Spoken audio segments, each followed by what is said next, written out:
حضرت عمر بن عبدالعزیز رحمۃ اللہ تعالیٰ علیہ کے گورنر نے لکھا کہ حضرت صاحب گورنر ہاؤس کی عمارت کمزور ہو گئی ہے، نئی بنا لوں. تو آپ فرمانے لگے تو عدل کا قلعہ کیوں نہیں بناتا، انصاف کی دیواریں کیوں نہیں کھڑی کرتا؟ فرمایا چھوڑ اینٹیں لگانا، عدل و انصاف کا قلعہ بنا.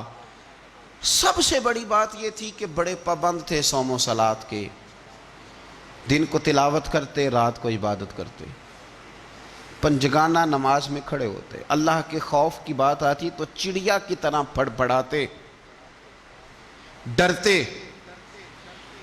آپ کی اہلیہ کہنے لگی عمر بن عبدالعزیز یہ کیفیت کیسے ہوئی؟ فرمانے لگے ایک ذہن میں بات بیٹھ گئی تھی کہ رب نے حساب پوچھنا ہے اور میں نے حساب دینا ہے. تو جس کو پتا ہونا میں نے حساب دینا ہے اور مجھ سے کسی نے حساب پوچھنا ہے، حساب دینا ہے اور کسی نے حساب پوچھنا ہے. تو فرماتے ہیں جب یہ ذہن بن گیا نا کہ میں نے حساب دینا ہے اور رب نے حساب پوچھنا ہے، تو بس پھر میں نے حساب کر کے رکھنا شروع کر دیا.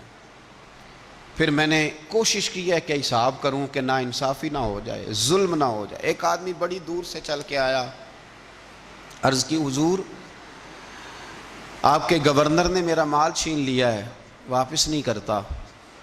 تو حضرت عمر بن عبدالعزیز رحمۃ اللہ نے رکا لکھا، فرمایا میں نے تو تجھے نیک آدمی سمجھ کے گورنر بنایا تھا اور تو لوگوں کے مال نہیں واپس کرتا، فوراً واپس کر. اس کے نام جب خط لکھا تو آدمی خوش ہو گیا. تو آپ فرمانے لگے اب یہ بتا تیرا آنے جانے کا خرچہ کتنا ہوا؟ عرض کی حضور کیا مطلب؟ آپ فرمانے لگے ایک تجھ پہ ظلم ہو اور دوسرا تیرے اوپر اور خرچے ڈالے جائیں. دیکھیں نا، ایک آدمی کی زمین پہ قبضہ ہو، پھر وہ وکیل کرے، پھر وہ گواہ اکٹھے کرتا پھرے، پھر وہ مسائل میں الجھ جائے. جناب عمر بن عبدالعزیز نے ہمیں ایک سوچ عطا فرمائی. فرمایا ایک تیرے اوپر ظلم ہوا، ایک تجھے اتنی تکلیف ہوئی یہاں آنے کی، اور ایک تیرا خرچ ہوا، بتا کتنے پیسے؟ عرض کی حضور میرا تو لاکھوں کا مال آپ نے واپس کرا دیا ہے، اب چھوڑے خرچے کو. فرمایا نہ بھائی، یہ میرے رسول کائنات کا دین ہے، اس میں ہم ہر شے کا حساب کر کے رکھیں گے. تیرا خرچ ہوا ہے، تیرا خرچہ ہوا ہے، تجھے آنا پڑا، تجھے جانا پڑا. اور دنیا کے منصفوں، فیصلے کرنے والوں، تھوڑا خیال تو کرو کتنے لوگ ہیں جو رول گئے بیچارے رستوں میں کچہریوں کے، جو عدالتوں کے چکر لگا لگا کے تھک گئے، جن کی اولادیں تڑپ اٹھیں، مکان بک گئے. انہوں نے اپنے حقوق کیا لینے تھے، ان کی تو باقی چیزیں بھی چلی گئیں. فرمایا خرچہ بتا کتنا ہوا؟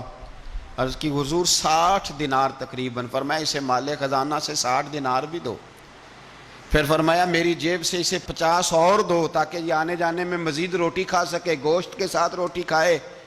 اور پھر فرمایا معاف کر دینا، حکومت عمر بن عبدالعزیز کی تھی پر تجھے بڑی تکلیف اٹھانی پڑی، اذیت اٹھانی پڑی. یارو اس رنگ میں اس شخص نے حکومت کی